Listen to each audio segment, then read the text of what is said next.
안녕하세요. 4차 산업혁명 8주 3차 시강의를 시작하겠습니다.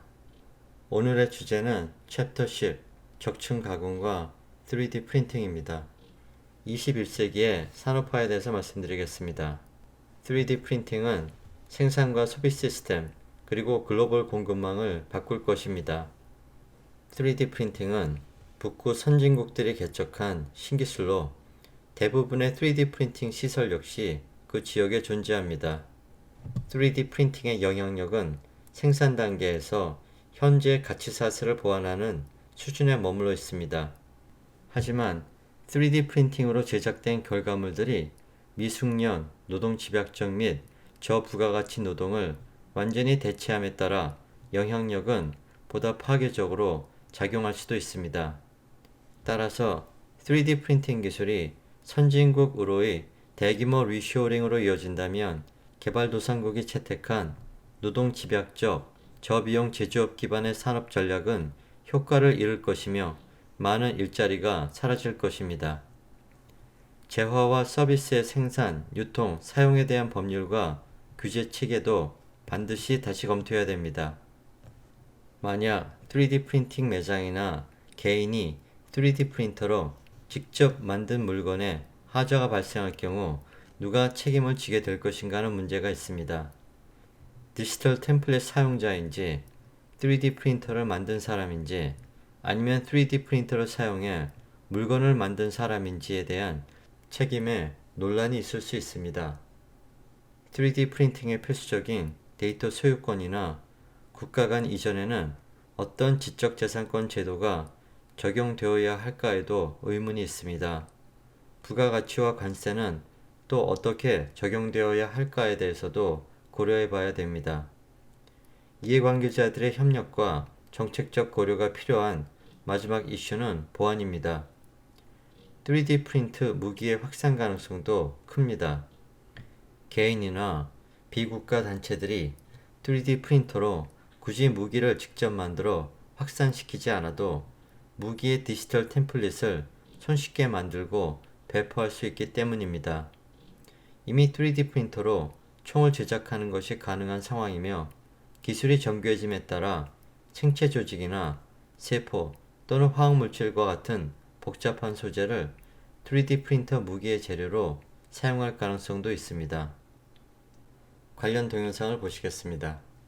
This is a Colt 1911, yeah? You'll see there's no numbers on it. Cody Wilson has a vision of a future without gun control, So this is a PRI Mark 12. where anyone can 3D print a pistol at home or privately build their own semi-automatic rifle. Lethal, untraceable, unregulated weapons. And now that vision is one step closer to reality. After years of fighting the US government in court, Wilson just won the right to publish downloadable schematics for just about any commercially available firearm online. This is the direct material and digital expansion of the right to keep and bear arms. 5 years ago, Wilson's organization, Defense Distributed, released plans for the world's first 3D printable gun. They called it the Liberator. But just days after the group posted those files, the State Department demanded that they be removed for violating weapons export controls. Defense Distributed complied, but then filed a lawsuit claiming its right to publish gun files was a form of protected free speech. We said, no, we're Americans. Americans have the right to access this data unquestionably, and that the internet is now the commons in a way that libraries and things were in the past. Now the group has essentially won its case. Its settlement with the State Department will allow it to once again upload gun files designed for DIY gunsmiths, and promises to open the door for others to do the same. Is it the end of gun control? I think it is in an essential sense. It's not quite that simple for now. Homemade weapons have been involved in at least 2 mass shootings in the last 5 years, but they represent just a fraction of the wider gun control debate in America. When criminals and dangerous people are able to create their own guns in their homes, it will become an issue in the near future. Wilson sees his project as a trump card against the gun control movement that's intensified in the wake of February's Parkland school shooting that left 17 people dead. Never again! Never again! Defense Distributed is using its legal win to launch what it hopes will become the internet's most comprehensive repository of digital gun files. And as digital fabrication tools like 3D printers and computer-controlled milling machines become cheaper and more advanced, Defense Distributed hopes to unlock a new generation of DIY gunsmithing beyond all regulation. You cannot regulate the digital material of guns anymore. It's out there. The flood's there. Everyone's got it. We translated our culture into the 21st century. It's here. It's going to grow. The group already makes and sells its own milling machine called the Ghost Gunner that can produce frames for AR-15s and 1911 handguns. 3 years ago, I tried out that machine and easily built a working AR-15 in Wired's office. It's untraceable. I didn't have to go through a background check or any sort of waiting period to get it. The government has no knowledge of its existence. Wilson recently gave me a tour of Defense Distributed's Austin headquarters. Ghost Gunner is a desktop milling machine. People have such a demand to make private rifles or private firearms for themselves, guns with no numbers, that we built an application, purpose-made to help you do that. Neither the State Department nor the Department of Justice would comment on the settlement, but Wilson sees it as the next chapter in his anarchist open-source firearms playbook. It's almost like we're creating a platform for a new propulsive force in our movement. The company is digitizing as many guns as possible by taking analog measurements of weapon parts with gauges and a massive 30-year-old machine called an optical comparator. The device projects an object's image onto a screen where it's magnified up to 100 times. That allows the operator to map out points across a component like this AR-9 frame and calculate the geometry of every tiny feature of the gun. It's all a lot of handwork. We come over here and we put the dimensions into a CAD model. We're going to do a lot of starting from scratch as we build. And now they can legally publish those materials online. Of course, the database will also make those blueprints available to people who can't legally buy guns today, minors, felons, and the mentally ill, who might now be able to make them at home.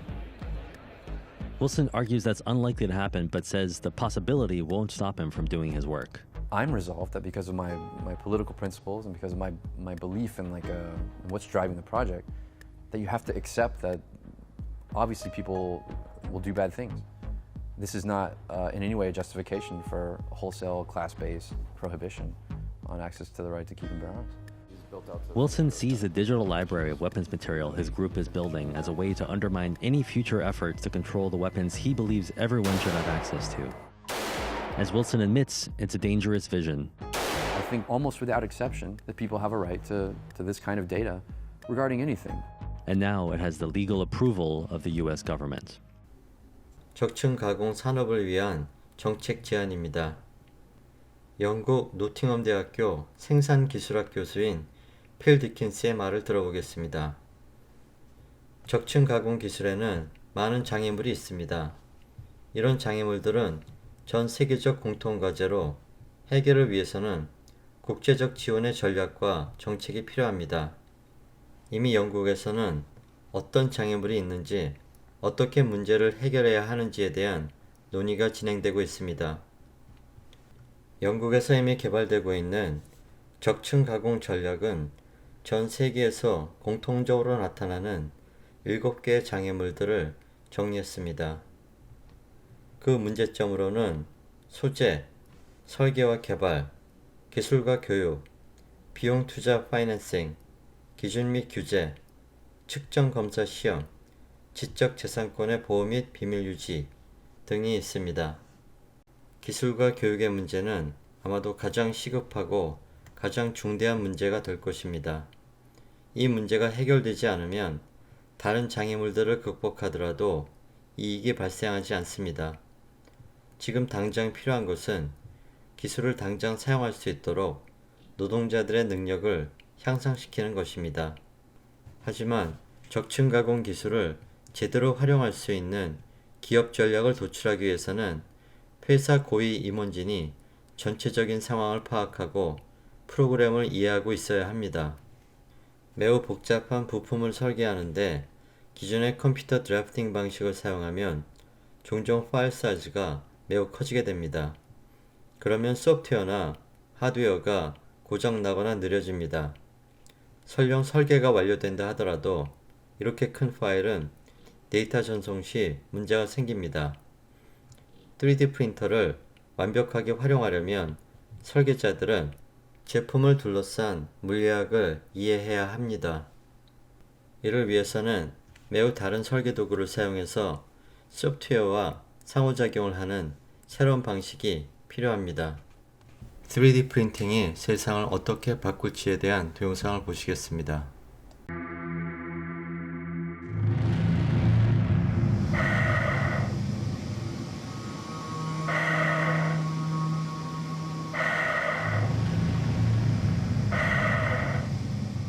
In the 3D bioprinting rooms, we like to keep everything sterile. When you're using cells, you don't want to contaminate anything. So gloves and then your lab coat.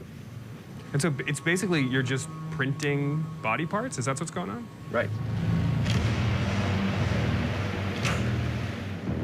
You want to do the honors? Sure. So I'm about to 3D print a human ear.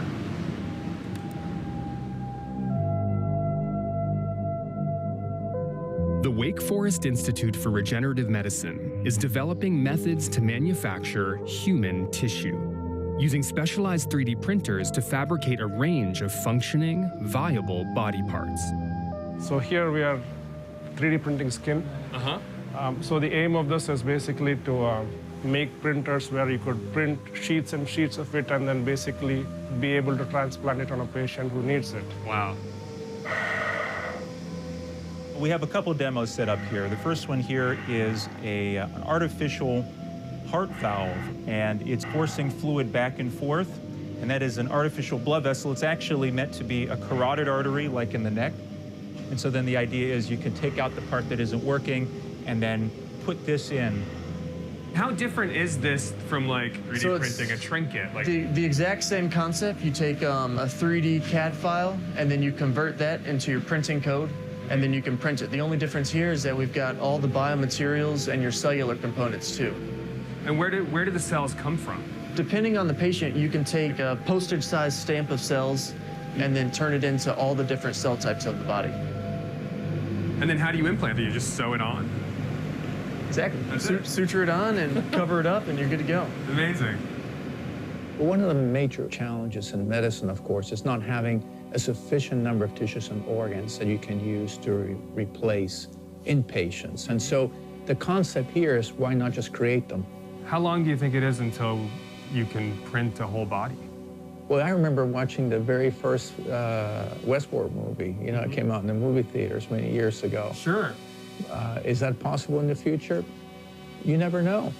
Science has few boundaries. In 2009, the patent behind the key method of 3D printing expired. And as more followed, so did a new revolution in desktop 3D printing. Printers got smaller and cheaper, allowing anyone to print models, parts, and tools on demand. And nerdy hobbyists turned their printing passions into a multi-billion-dollar industry. So we're at the worldwide headquarters of Formlabs, one of the biggest 3D printing manufacturers in the world. And like any respectable startup, they've got a ping pong table. And this is Max, he's the founder and CEO. The first 3D printing technologies were invented in the early 80s, but it was still really inaccessible to most people who could benefit from it because the machines were so expensive and also really difficult to use, and they didn't necessarily see the potential for a 3D printer that would be a lot lower cost and would be more like, say, an office 2D printer. Oh, here we go. Yeah. Ooh, it's in the goo. There was a lot of excitement at the beginning of this kind of desktop 3D printing wave that 3D printers will be in all of our homes. But it's proven to be a lot further off than everyone hoped for. Cool. So if there was sort of a 3D printing hype cycle, now that we're kind of past it, what does the future look like? 3D printing is used in pretty much every product development process. What's coming soon with 3D printing is going into production, and so it has the potential to take years of product development and moving into manufacturing and turn that into weeks even. Wow. That's huge. That's huge. We're in Boston, going to a company called Desktop Metal that has innovated 3D printing metal for mass production. It's a lot of printers. So this is our print farm. We are now inside of it. And what you see is the printer in action. And they're printing parts like you see here on the table. You know, and the geometry can be, very simple, like a gear. Right. And it can get very complicated, like this, which is a pneumatic distribution housing. Wow. Looks kind of steampunk. In 3D printing, the first 20 years was used for prototyping. And now we're going into a new phase of 3D printing where we go from prototyping into mass production. And that has huge implications. So whereas before you had a factory that made one engine component in the US and then another component overseas, and then they ship the stuff around, that set up the whole trade system that we've basically architected the world around. Now you can print parts anywhere as you need them to produce a product. So we're right at the beginning of a revolution. Yeah, this is a fourth industrial revolution in the making. In addition to fundamentally altering worldwide economic supply chains, now mass-produced 3D printed metal might also upend the way parts are designed from the ground up. Tools are fairly difficult to use to create very, very complex shapes. But with additive manufacturing of metal, we can create crazy shapes. So what we're doing is we're sort of subjecting these parts to this washing machine effect of dynamic transitional forces. So what we have is the ability to very quickly create shapes that are very strong and lightweight, where basically the cell mass is distributed only where it's needed. So like because of machine learning, manufactured goods or industrial design will likely mimic biological design? Absolutely. It's not like you tell a computer, make it bio-inspired shape. It's that you tell a computer, give me the most efficient shape, and the shape that you're getting looks bio. While desktop metal is spearheading this new global industrial revolution, researchers at MIT are thinking outside the printer entirely.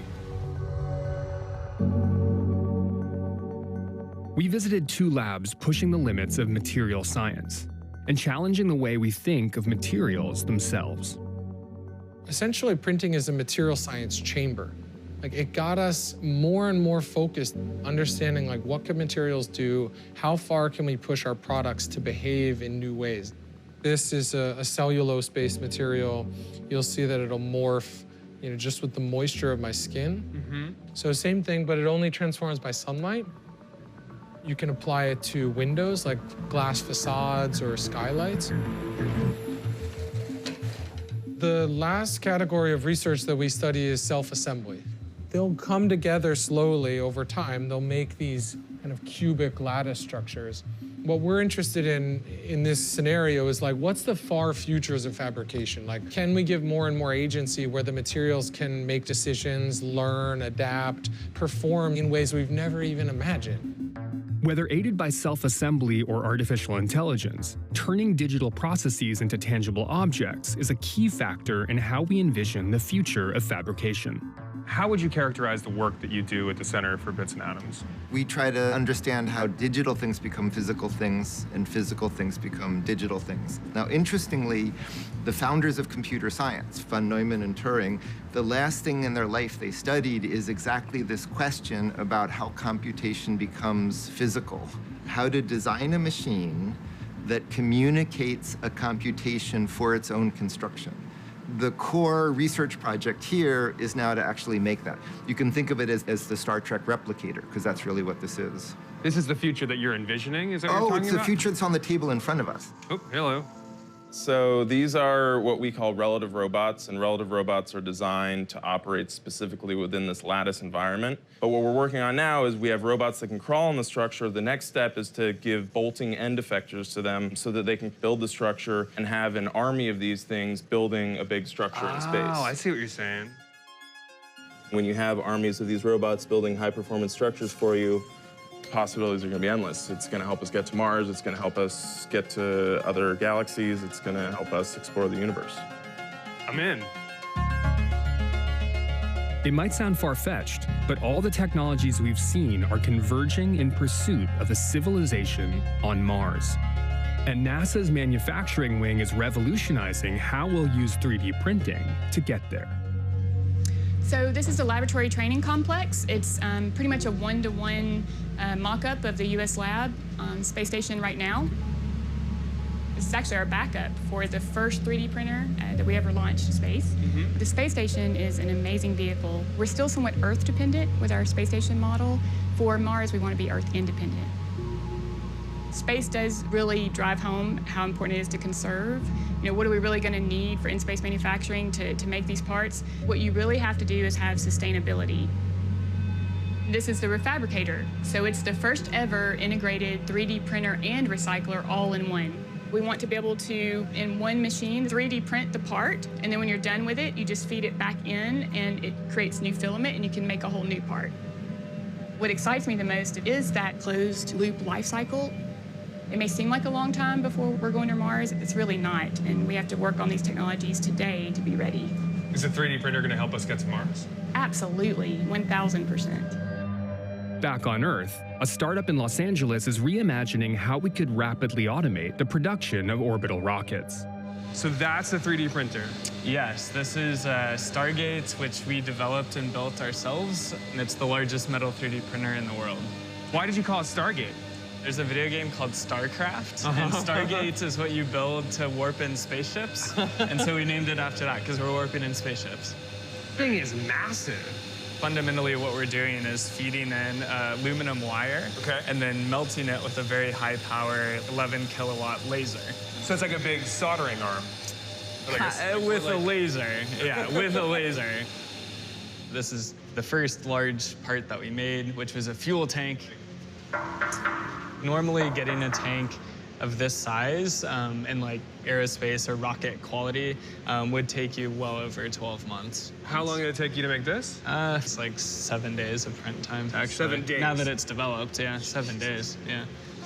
If you think about 10 years from now, if your company starts making more and more rockets, what does that mean? Well, our long-term mission was we want to be the first company to 3D print a rocket on Mars.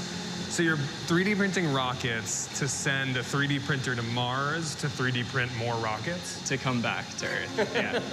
Yeah. With limited time to do something in your life, like why not just do something very ambitious? The idea is it could inspire other people to go after their dreams, much like I was inspired. By StarCraft. By StarCraft, yeah, by StarCraft. Since the beginning of time, the act of making something using tools is one of the most defining traits of humans. When people look back on the fourth industrial revolution, what was the enabling technology? It's going to be manufacturing, and it's going to be manufacturing with total freedom. You know, it's interesting, right? Because science fiction really does predict many times real science. In a way, that's what you're seeing right now, coming full circle. Science fiction becoming science fact.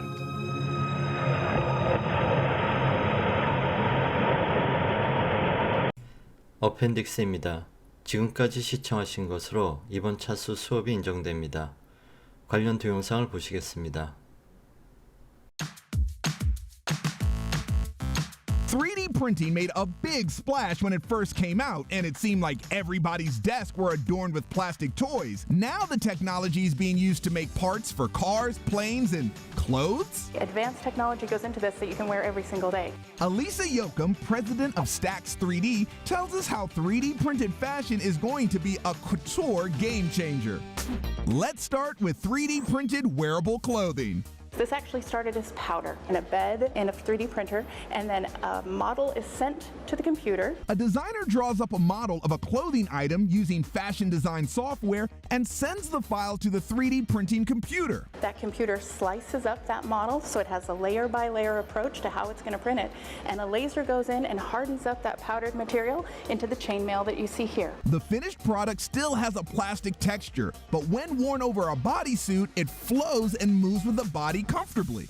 Next, this technology isn't limited to clothing. It can also create jewelry with unusual designs. And take a ring like this that has been printed in brass, and you'll see that there are two layers to this. So this top layer has much larger holes.